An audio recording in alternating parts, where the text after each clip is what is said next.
across the country. We as a government came forward and looked to see young people serving their country. The public service took a look at the ways they could deliver that program and determined that the WE organization was the only one that could deliver that program as ambitious as it was for this summer. That was the recommendation made. Justin Trudeau wants you to believe that it was just the public service that came up with this idea of giving a contract, a contribution agreement, if you must, worth $912 million to WE Charity. Except that's not the truth. We now know that the public service didn't come up with this idea, and the actual agreement was not signed with WE Charity, but another group. I'll get to that in a moment. So the Prime Minister continues to tell the House of Commons that it was the public service that came up with this. Well, almost a week ago now, we heard from Rachel Wernick, the lead civil servant in this, who told the committee at that time that a proposal had been submitted by WE in early to mid-April. That date, by the way, now known as April 9th. Who received that proposal that WE would help the government in dealing with the issue of youth and their economic needs in the middle of the pandemic? Well, at least 3 cabinet ministers, I'm guessing more. Those ministers included Mary Ng, the Minister for Small Business, Minister Bardish Chagger, the Minister in charge of Youth, Diversity and Inclusion, and Minister Bill Morneau.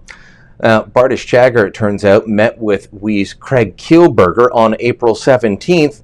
That's several days before the Prime Minister announced the idea of this Canada Student Service Grant on April 22nd.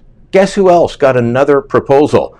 No, not just Mary Wernick, the lead bureaucrat who got one the day Trudeau made the announcement, but Bill Morneau got a different proposal the day before. So the idea that WE was chosen out of thin air sometime after the PM made the announcement that there would be a Canada Student Service Grant simply doesn't bear scrutiny. You've got the minister in charge of the program, you've got the finance minister, and you've got Mary Ng, who is incredibly tight personal friends with not only the Prime Minister, having worked in his office, but also with Katie Telford, the Chief of Staff, a friendship that goes back to when they were little Liberals at Queen's Park. This is a story that doesn't add up, and the government's attempts to say it wasn't us, it was them, the public service, is just going to come back to bite them, because there's going to be a continuation of leaks from the public service who are going to say, stop trying to throw us under the bus. We've got the details. Now, here's another detail that's come out. This courtesy of Global News, who found out that the contract wasn't signed with WE Charity, as the government has continually said. It was signed with WE Charity Foundation. Now, if you don't know the difference, I'm not going to hold that against you. It's a separate legal entity, though. Sure, it has the same street address, 339 Queen Street East in Toronto, as WE Charity. But it's supposed to be a completely separate organization, one that was set up to hold the real estate holdings I've been writing about. You know, the real estate on that big block of Queen Street East in Toronto where WE Charity or affiliated groups control pretty much all the real estate around there? Yeah, they were set up to hold that. But it's a charity foundation with no assets, with no history of program delivery, and yet the government signed a contract worth $912 million, almost $1 billion, to deliver this. Why? Well, WE Charity says they decided to use the WE Charity Foundation to protect itself from liability issues. One of the problems with that is that if things went sideways and the money was handed over but nothing was delivered, guess what? The government couldn't actually collect anything. It would be difficult for them to collect. WE Charity Foundation has no assets.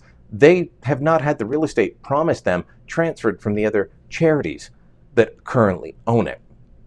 This continues to be a bizarre situation all around. Each day we find out that what the Liberal government has told us is not accurate. It's not true. And yet they continue to ask us to believe them. They continue to say that they're telling us the truth in all these media stories, not just from me, but from the Toronto Star, from the Globe and Mail, from CBC even, are simply not to be believed. No, we've all got documentation and information to back up what we're saying. The government wants you to believe that reality simply isn't true.